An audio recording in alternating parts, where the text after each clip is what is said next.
Hello, my audience. This is Backyard Read, and today we're talking about the Legends of the Condor Heroes by Jin Yong. Now, this is the fourth book in the series, and I would show the other books. However, I don't have them with me right now. In fact, they're back in England, and so I that's a little too far away from me because I'm currently in California. Now, to start, it's a novel of a Hong Kong writer, right? And translated by Gigi. This one specifically is translated by Gigi Chang and Shelley Bryant. And first off, I love the kind of painterly, the kind of the ink paint illustration that they have on the covers. Right. This is the first one, and I believe this is the fourth one, and I believe the first one there is an ink paint illustration of a man on a horse. The second and third ones, I'm not so sure what they are, but this is a character specifically in the book that you can read in the book. I don't want to spoil anything, but it's pretty sad, and I would get to it as soon as you read the first, second, and third books.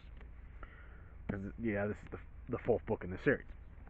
But it is in the backdrop of the series, of this series, it's just before Genghis Khan starts empire building, right?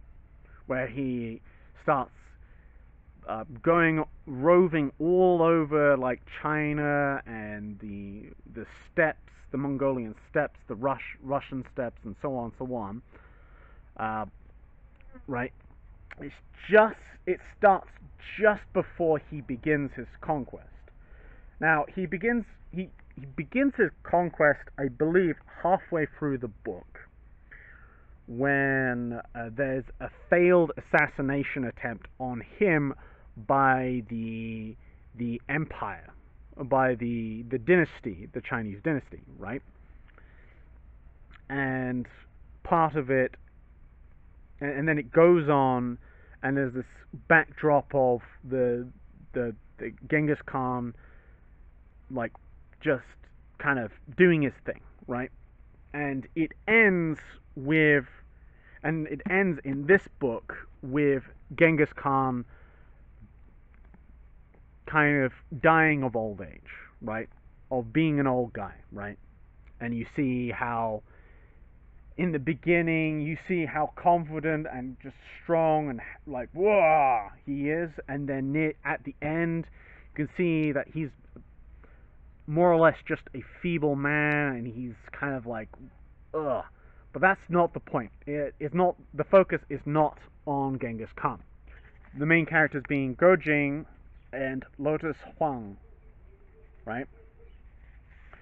And like, I would get into the sort of personae, the principal characters that you find in the books, but there is a bit of spoilers in this volume, right?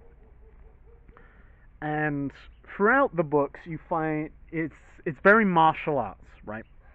I would recommend, first off, I would recommend anyone read this if they want to get a taste of more, okay, I would say classical, not classical, but it gets like, if you love the sorts of kung fu action films of I think it's about the 70s and 60s, right? The early, like, kung fu action films where they have like this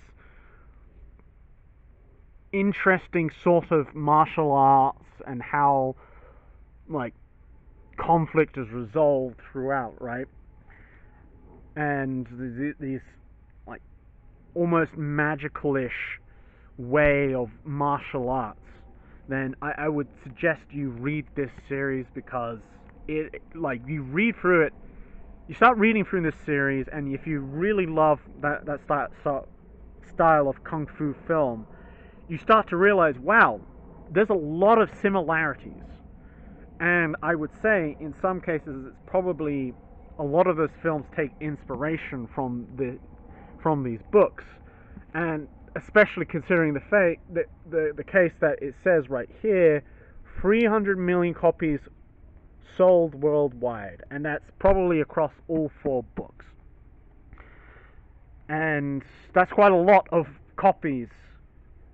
That's quite a huge success, yeah.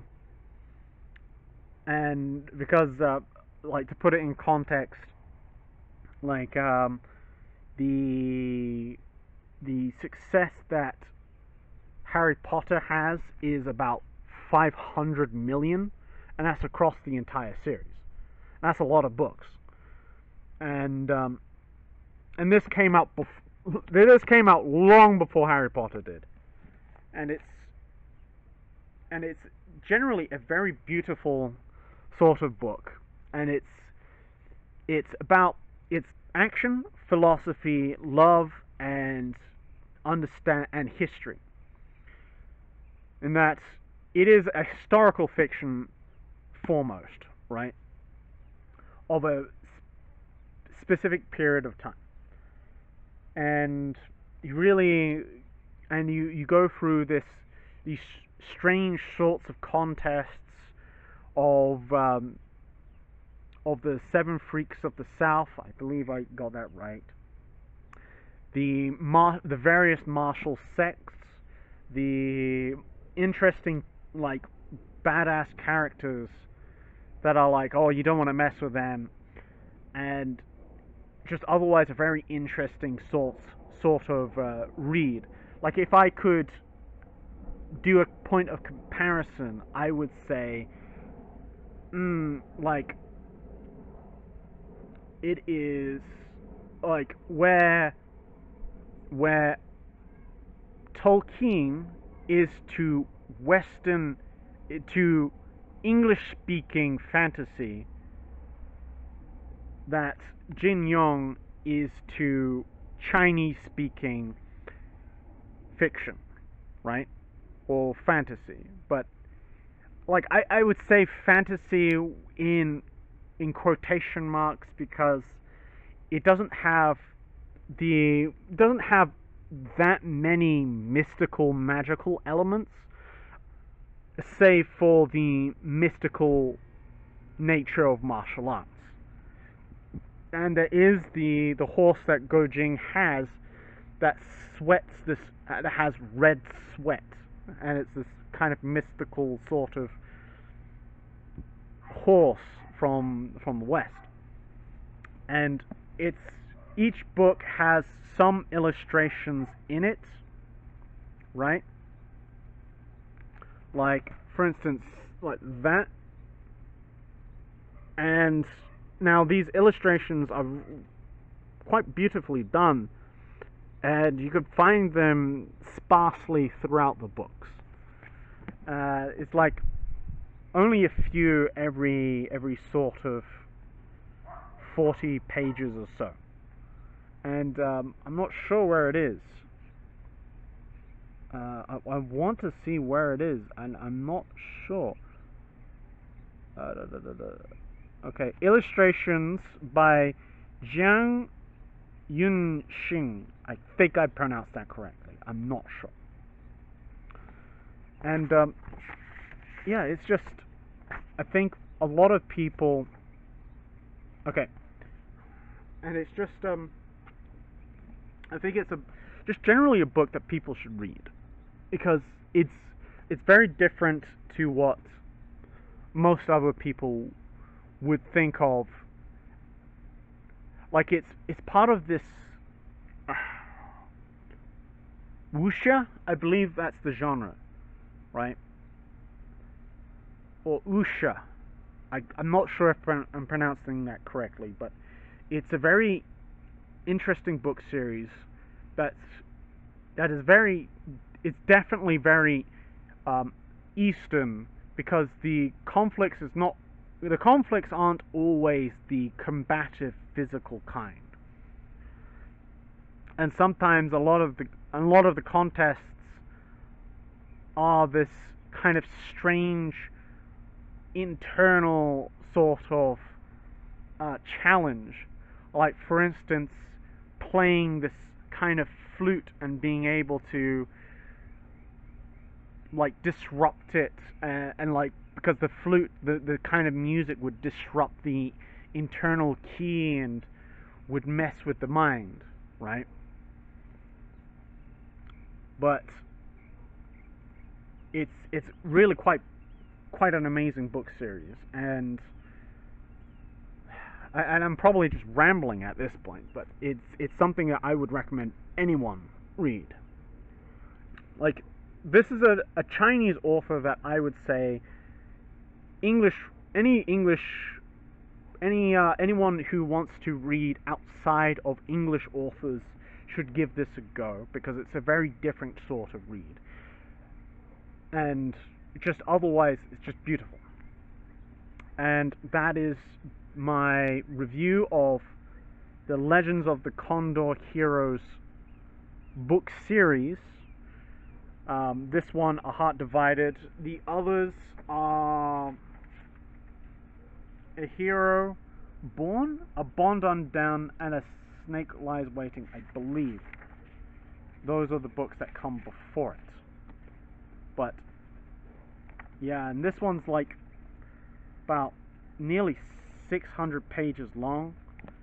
And each one is about a similar length, and it's just rather quite beautiful, and I would recommend, again, anyone read it. And goodbye.